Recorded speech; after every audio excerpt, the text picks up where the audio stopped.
Here's what's happening in the news. I just came across an article from yesterday's Newsmax Finance in regards to Tim Geithner.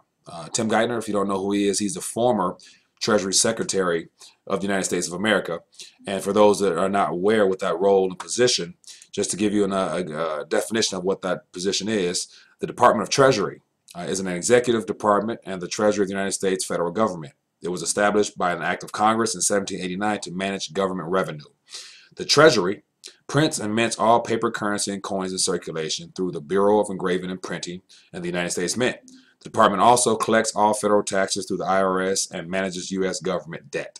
So the person in position of handling the finances of our country here, Tim Geithner, who's a former um, um, secretary, is basically giving an analysis of the current situation here in the country, and he's mentioning how the country is more resilient now ever since the financial crisis in 2008, and he's mentioned how people are losing confidence in the government and things like that. And he also was quoted here is that people thought in 2008 we were going to have a Great Depression.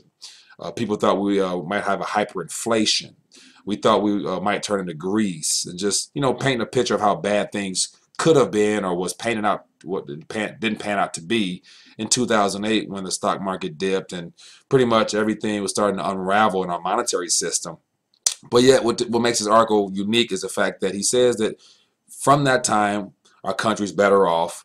We're more resilient, we're stronger, the markets are better ever since they made some adjustments with bank regulation, as well as making just increasing capital, which was quantitative easing. Basically, they flooded the private banks with more liquidity to keep them open so that they wouldn't tank, which then in return would cause a domino effect of the economy itself imploding. But I want to share with you briefly his actual interview where he talks about just how the crisis was bad, but yet we can expect another one. And in my opinion, as well as those from people I've interviewed, the crisis that might come next will not be nowhere near as light and as easy as 2008. And I think there's still there's been a tremendous loss of confidence in public institutions and in government. And I think Americans still have again, even with the broad improvement in the economy, still have lost a lot of faith in the capacity of government to do things to make a meaningful difference in their lives. And I think that's going to have partly the crisis, partly the challenges that existed before the crisis, and that's going to be with us for a long time. It's going to take a long time to go out of that. So that's interesting in just a historical thing, but it's relevant for the future. The next time we get to a financial crisis, and let's hope it never happens again. Oh, it'll happen again. It'll happen again. Yeah. It will happen. I mean, it'll be like this. I cannot imagine at this moment a Treasury Secretary going to the Congress and saying, give me $700 billion to bail out the financial system. That will not happen. Well, it'll happen ultimately.